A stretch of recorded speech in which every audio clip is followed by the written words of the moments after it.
Teenage Mutant Ninja Turtles Mutants Unleashed is a 3D beat-em-up platformer created by a heart full of games and published by Outright Games. Yeah, this takes place just after the events of the most recent movie that came out a couple of years ago now, I believe, with the Turtles' existence fully known by this point. However, there is a new threat on the horizon. So is this game Superfly, or should it have never been unleashed? Well, thank you to the publishing team for the review code, and now let's find out. So it's up to the Turtles to do something about it.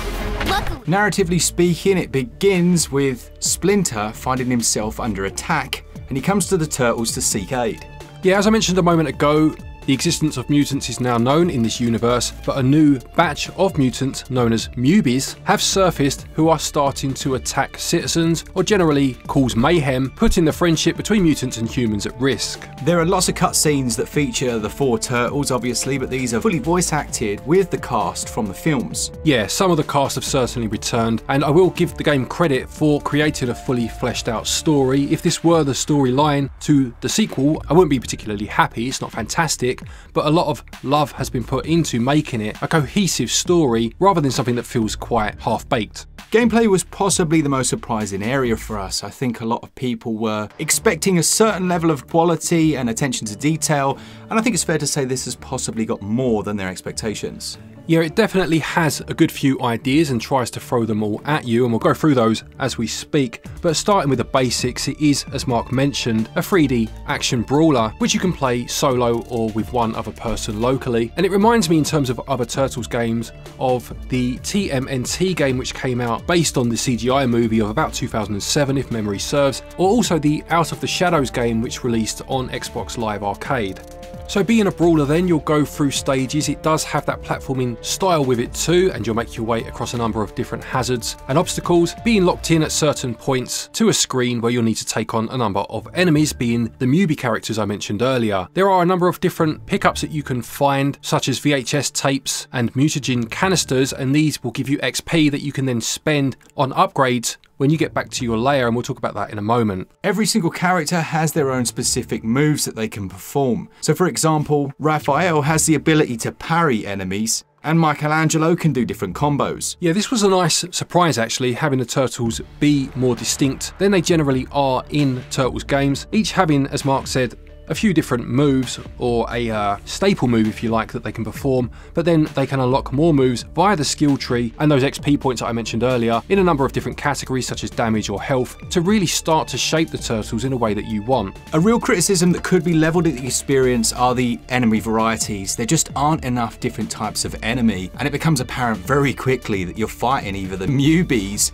or one of 2 or 3 other options. Yeah, it's one of those sort of games where when you first start playing, you're pleasantly surprised because perhaps your expectations were quite low, but the more you play and the more you see certain things, that impression does start to diminish to a degree. Not to the point where it's a bad game by any stretch of the imagination, but it doesn't quite hold up over longer play periods as you start to see quite a lot of the same thing. And I say that even in a series such as Brawlers or Beat 'em Ups where you expect this anyway. Having said that, there is actually some good variety between stages. Lots of different environments. You end up fighting Bebop and Rocksteady within a rock concert, and yeah, just some nice ideas there. And on the subject of boss fights, you will obviously be facing iconic characters, the mechanics of which sometimes are a little off, but they're generally quite fun. Outside of stages then, you can visit a map section, and it's laid out in such a way that you have a certain amount of days before your next story mission must be completed. In this time, you can visit other areas and speak to characters that you'll meet, be given small side quests or other mechanics such as a mutant version of Pokemon Go. Talking to the characters I mentioned a moment ago will again give you XP points or strengthen your bonds with these characters, so you can then unlock further levels for the Turtles to acquire new skills. Now, this part of the game sounds great on paper, and when it's telling you of all these mechanics, it sounds like it's a really full game here, but a lot of it starts to feel very superfluous as you go on. It could have been handled in a different way and still achieve the same outcome. Now, this isn't necessarily a criticism, because I do appreciate the clear love that's been put into it by having these conversations, some of which are quite poignant. There's a moment where Raphael is talking to a swimmer who's had a leg amputated, and they're both talking about how society sees them. Now, this could have been cut completely, and you could have just acquired the next level of skill tree, but having it in here shows some dedication by the team. While the controls in and of themselves are fine, controlling the character with that left stick, being able to jump around, unfortunately it's the feedback which doesn't quite do it for me, both visually and in terms of the actual things like controller vibration or lack thereof, and visual cues to when you're taking or doing damage. Yeah, this is most apparent in co-op, and I will say, disappointingly so, that the game feels less fun in co-op because it's just so hard to keep a track of what you're seeing on screen at any one time. It's very easy to lose your character. Added in with that lack of any sort of feedback as to if you're doing damage, it can become a bit of a free-for-all where you'll be given S ranks without even feeling like you've done anything to deserve it. Now, with all of these criticisms said, the thing that it does achieve is it's actually a fun game. It has a few nice ideas, a lot of the execution is actually solid, and I do think the art style for the most part actually benefits this type of experience. It's definitely been given more love than I had expected, and I was fearful of this. However, not everything it does come off, and with this in mind, gameplay scores 13 out of 20. Controls, as we mentioned, do the job, but there are a couple of times where everything just feels a bit too manic, and they get 14 out of 20. On to visuals and performance then. This one's targeting 30 frames per second. Performance is generally okay, although it does have a little bit of stutter during certain scenes. And it's just presented within this game as a slight frame pacing issue from time to time. Yeah, and it does seem to be worse in multiplayer. Actually, the co-op aspect again just seems to drag the experience down, which is a real shame, especially in a Turtles game. But as Mark said, even in single player, you do get those occasional frame drops. And that's before we mention probably the most egregious part of the experience, and that's the load times. In a game where you are moving from area to area, sometimes going back to your hub layout area, going on side missions to other places, having to constantly sit through load times that are pretty long does contribute in wearing the experience down. Moving on to the visuals themselves then, and the game models itself on the movie that it serves as some sort of a sequel to. Now, the visuals in that particular film, the aesthetic that it went for, were created by taking rendered frames from the CGI animation and working on top of them in 2D.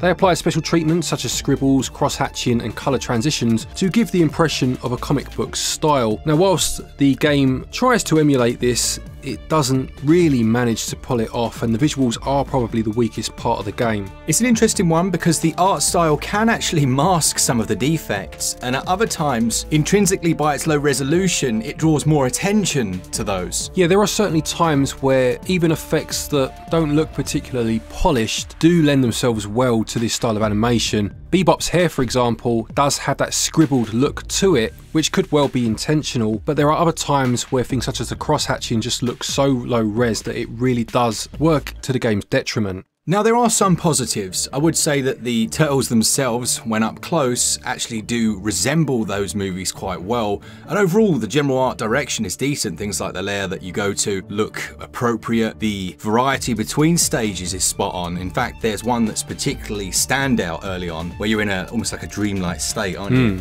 Yeah, and that does work well. And as you mentioned, the models themselves do look okay and certainly represent this rendition of Turtles from that particular film. It's just when you start to look that bit closer, and at times you can't help but, because the game will push the characters right into your face, where you do start to notice things like the shading looking particularly blocky, or Splinter's hair looking like it's been stuck on with super glue. And we said it before, but enemy variety comes into this section as well. There's just not enough, and with the source material they have, they could have really pulled in some more options. Yeah, completely agree. On to the audio then, and I believe we mentioned earlier that the game is voice acted, and certainly the actors that played the four turtles do reprise their roles. I'm not sure how many of the supporting cast do. Jackie Chan, I'm pretty sure, doesn't. But the cast do a good job, and having those four actors take on the roles again really does add some weight and legitimacy to the game working as a sequel of sorts. Yeah, I would say that the performances of the four voice actors actually carry the game heavily. There's a lot of cutscenes here, there's a lot of interplay between them that they've clearly built up. It shows the rapport they built through the film. Yeah, and the music itself is also of a good quality. I would say that the audio, in terms of both voice acting and the general score, is probably a high point of the whole experience. Visuals do their best to represent the movie, but they do fall short quite a few times, and it gets 11 out of 20. Audio, on the other hand, is at the other end of the spectrum and is very strong, and as Mark mentioned, carries the game at times. It gets 17 out of 20.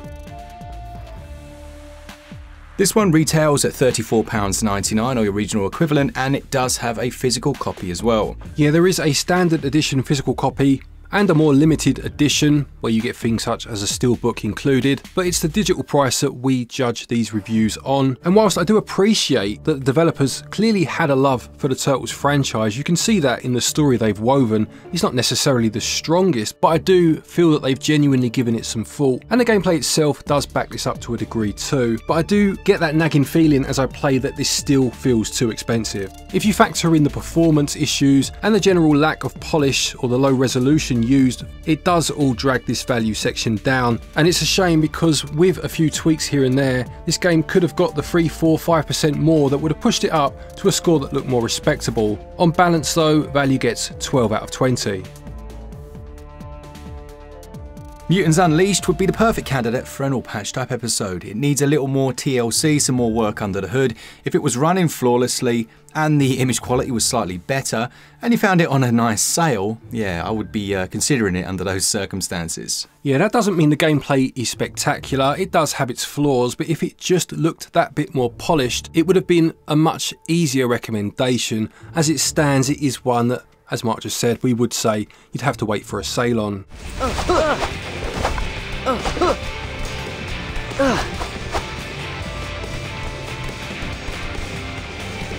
Teenage Mutant Ninja Turtles Mutants Unleashed gets a switch up score of 67%. Thank you everybody for watching this review. I hope you enjoyed it. Please do remember to leave a like if you did. Don't forget, if you're looking for eShop credit to pick this game up or any other game for that matter, you can get your eShop cards over at our website switchup.gg, and doing so will get you 5% off your purchase price back as cashback. There are also links down there to places such as PlayAsia. Use the links, use the code stated, and you get yourself 5% off of your order from there. A quick thank you to our patrons and our channel members for your continued support, and to each and every one of you for watching our videos. Take care, and until next time, happy gaming.